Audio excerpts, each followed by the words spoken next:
Bismillahirrahmanirrahim. Assalamualaikum warahmatullahi wabarakatuh. Alhamdulillah, wassalatu wassalamu ala rasulillah wa ala alihi wa sahbihi wa man walah, wa ba'd. Saudara-saudariku dimanapun Anda berada, Alhamdulillah mengucap syukur kepada Allah subhanahu wa ta'ala. Kita semua insan beriman khususnya telah menyempurnakan rangkaian ibadah selama bulan Ramadan tahun 1443 Hijrah khususnya, bahkan telah menunaikan pula sholat Idul Fitri dan berbahagia di hari raya yang tentunya akan mengumpulkan banyak memori baik di masa kini pun demikian untuk masa yang akan datang. Lebih dari itu, ada sesuatu yang sangat istimewa masih di rangkaian bulan Syawal. Bila hari pertamanya kita menunaikan sholat Idul Fitri, bercengkrama dengan keluarga, membangun silaturahim yang erat, maka dari sejak hari keduanya sampai dengan akhir bulannya ada bentangan yang sangat istimewa yang hanya terdapat di bulan Syawal dan langsung informasinya diberitakan oleh Nabi sallallahu alaihi wasallam. Sahabat Abu Ayyub Al-Ansari menerima informasi penting dari Nabi sallallahu alaihi wasallam yang kelak informasi ini akan dicantumkan, dirangkum oleh Al-Imam Muslim dalam kitab sahih beliau nomor hadis 1164. Qala Rasulullah sallallahu alaihi wasallam. Informasi disampaikan oleh Al-Imam Muslim mengambil sanad riwayat yang tersambung pada sahabat mulia Abu Ayyub Al-Ansari radhiyallahu ta'ala anhu.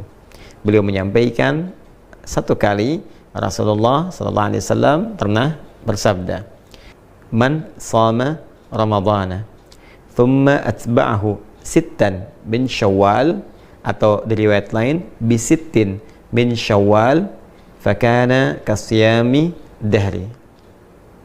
Siapapun insan beriman yang telah menyempurnakan puasa Ramadan, kemudian dia ikuti itu dengan menunaikan puasa 6 hari yang berlangsung di bulan Syawal, maka nilai puasa gabungan antara Ramadan yang sebulan itu plus 6 hari yang ditunaikan di bulan Syawal ini, digabungkan keduanya nilainya sama dengan puasa selama 1 tahun.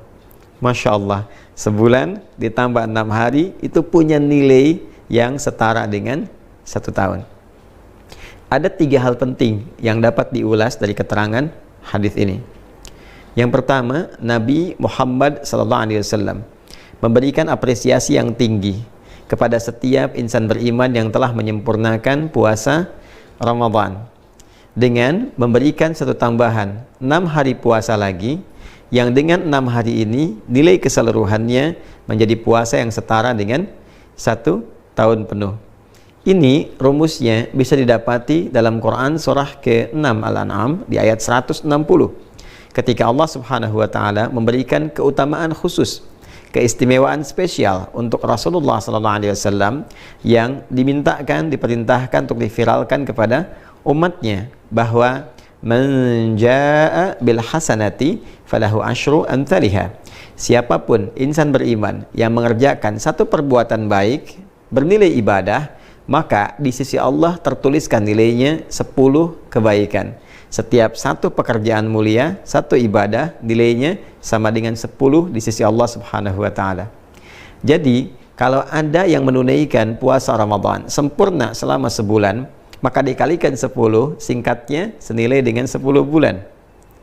Bila kemudian 1 bulan 30 hari dikali 10 sama dengan 300, dan 6 hari dikalikan 10 sama dengan 60, 300 tambah 60 menjadi 360 hari. Bukankah ini akumulasi jumlah kurang lebih selama 1 tahun?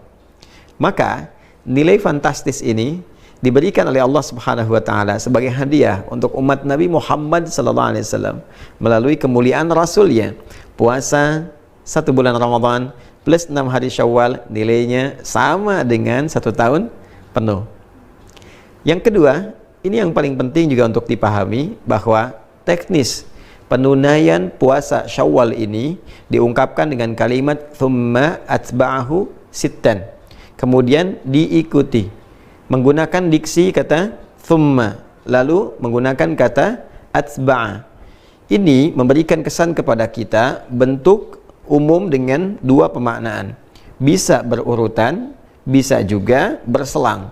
Karena kata thumma itu memberikan kesan jeda yang bisa berurutan secara langsung atau diselingi oleh satu kondisi, kegiatan atau peristiwa yang lain, tapi tetap diikutkan dalam frame yang sama.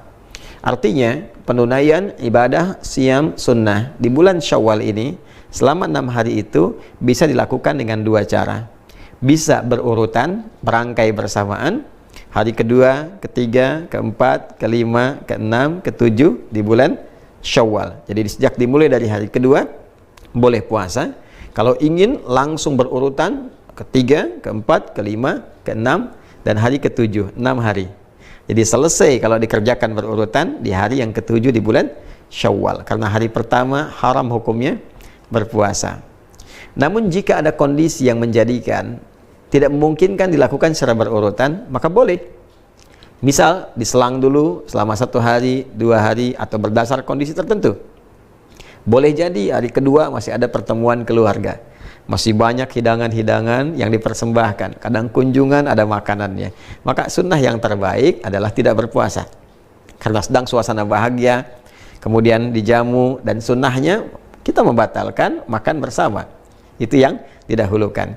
Nanti ada jeda-jeda berikutnya yang boleh jadi kegiatannya lebih longgar, lapang, tidak ada jamuan-jamuan tertentu, maka bisa dilakukan, boleh, silahkan. Hari pertama misalnya kita tidak berpuasa, hari kedua kita mulai berpuasa, hari ketiga jeda misalnya, keempat jeda, kelima berpuasa.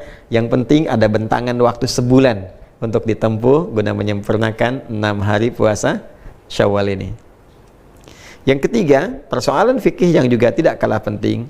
Bagaimana bila ada yang masih memiliki utang qadha? Biasanya kasus ini melekat kepada muslimah yang datang haidnya dalam masa Ramadan itu misalnya, yang kemudian menjadikan puasa Ramadannya mendapatkan kesempatan qadha, seperti dipesankan di Quran surah kedua Al-Baqarah ayat 184 itu. Maka jika bertemu qadha yang sifatnya wajib dengan yang Syawal yang sifatnya sunnah, adabnya didahulukan yang qadha. Memang betul qadha ini masanya lebih panjang, ada kurang lebih 11 bulan mendatang, dari mulai Syawal sampai bertemu nanti dengan bulan Sya'ban berikutnya. Tapi penting diingat, kita tidak bisa menentukan kapan ajal itu akan tiba, kapan ajal datang. Karena itu daripada pulang kepada Allah membawa status berhutang, lebih baik selesaikan qadhanya. Kemudian setelah selesai qadha, baru kemudian kita memasuki puasa Syawal, menunaikan puasa Syawal dengan kadar waktu yang tersisa dan dilakukan ikhlas karena Allah Subhanahu wa taala. Bagaimana Ustadz kalau saya mengqadha dan tidak mendapati lagi sisa waktunya untuk Syawal? Maka tanamkan keinginan kuat untuk melakukannya. Dengan keinginan kuat itu, dengan harapan untuk bisa menunaikan, boleh jadi Allah berkenan memberikan pahala lebih dulu dengan niat yang ada, keinginan yang ada, sekalipun belum mendapati kesempatan untuk mengerjakannya. Ingat, kemuliaan dilihat oleh Allah Subhanahu wa taala pada kebeningan niat dan keadaan hatinya. La yu'akhidhukumullahu billaghwi fi aymanikum walakin yu'akhidhukum bima kasabat qulubukum. Bahkan dalam kasus akan dinilai sebagai hukuman pun, kata Allah, Allah tidak akan menghukum dari canda yang keluar karena refleks pada perilaku kalian, tapi apa yang diniatkan dari canda itu, apa yang diniatkan dari perbuatan itu yang mendapatkan penilaian di sisi Allah Subhanahu wa taala. Boleh jadi walaupun tidak mendapati kesempatannya, tapi karena ada keinginan kuat, niat, harapan, dan ingin mengikuti tuntunan syariat, itu yang mendapatkan penilaian di sisi Allah Subhanahu wa taala. Saudara-saudariku, kesempatannya hanya di bulan Syawal, tidak ada di bulan yang lain. Karena itu, mari kita optimis, memaksimalkan niat di dalam hati kita, mengondisikan ikhtiar kita. Semoga Ramadan yang telah tuntas ditunaikan bisa juga diikuti dengan kesempurnaan penunaian puasa 6 hari di bulan Syawal. Assalamualaikum warahmatullahi wabarakatuh.